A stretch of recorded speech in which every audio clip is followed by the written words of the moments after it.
What's the difference between a leader and a manager? Sorry. Oh, good question. A manager needs to lead, but not only lead. They need to manage as well.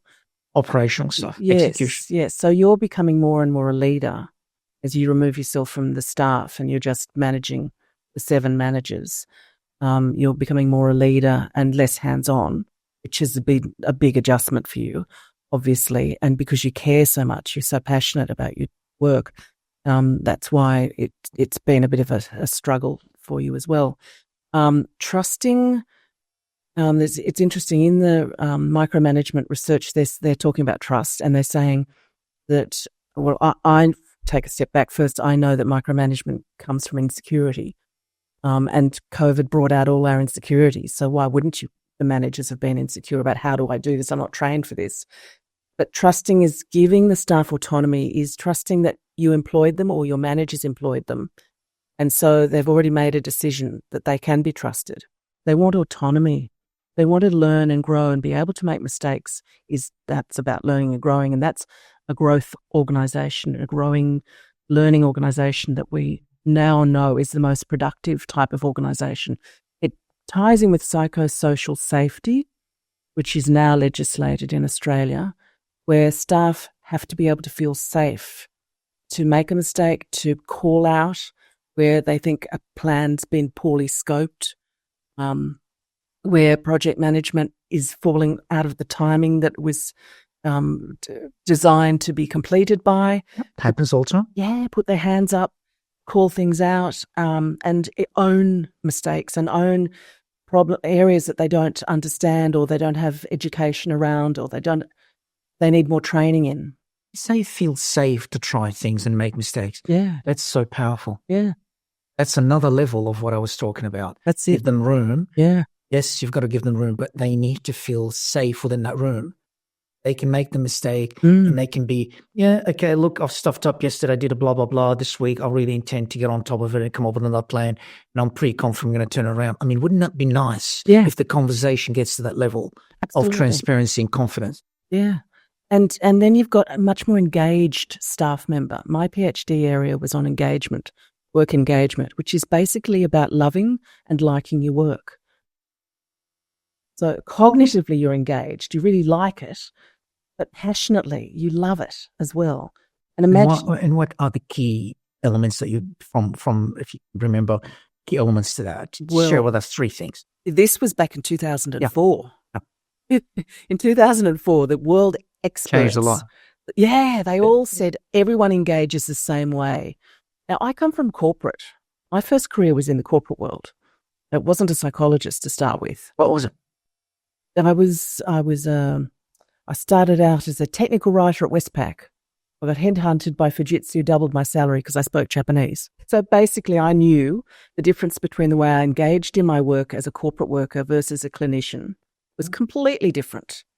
That as a corporate worker, I was there for career, perks, money, opportunities, advancement. As a clinician, I'm there to help, make a difference, save lives. We engage completely differently in the worlds of clinical versus corporate. I can see that. Yeah. I can see that. So I stood up. I ran a research project through Royal North Shore Hospital, which is one of the main teaching hospitals in Sydney, and with a huge cohort of 500 corporate workers. And I found statistically significant differences between the way they engaged in their work. Can you share the outcome, please? So clinicians loved the fact that they were making a difference.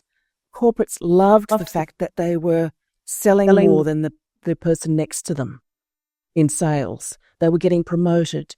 They were going to have a flashy holiday with a junket from the company. Completely different things, reasons why people love and like their work. Clinicians are interested in the clinical side of whatever their calling is, and they typically have a calling rather than a corporate person who typically is there and driven or engaged because of the outcomes they're getting, not so much that they feel called to do it from their heart. Although some, passions are like that, developing software would be like that for some developers. But the thing is that we all engage differently, and knowing, and this is part getting back to management, knowing why people love their work. Got it. Interesting. Okay. So, the opposite of micromanagement. What else can we talk about? What are some things that you've learned? Something you can share with us about that style of men? What really makes it work? Perhaps some tips about what makes it work practically. Someone like myself who's starting now, who are practicing that. What are some tips, key things that you maybe make sure I'm aware of? The research is now showing that workers are going to do that job crafting I mentioned earlier, whether you like it or not. Yeah. Increasingly, they want to own their job, turn it and make it work the way they can see engages them, gives them more of a sense of meaning, gets the job done better and faster. They want to have that incentive, that autonomy, that ownership over it increasingly, because now, since COVID in particular, they want to be individuals and they want meaning from not just their rest of their life, personal life, but their work life, and they want it to take them somewhere. They don't want to just stay in a job and not grow. So talking openly in your weekly or your fortnightly meetings with your staff about what are they doing to own the job and make it for themselves, and how are they modifying it and evolving with it, and the job's evolving. And, some great examples of that could be that we used to do weekly reports, but we're finding we only need to do them fortnightly. Let's change that.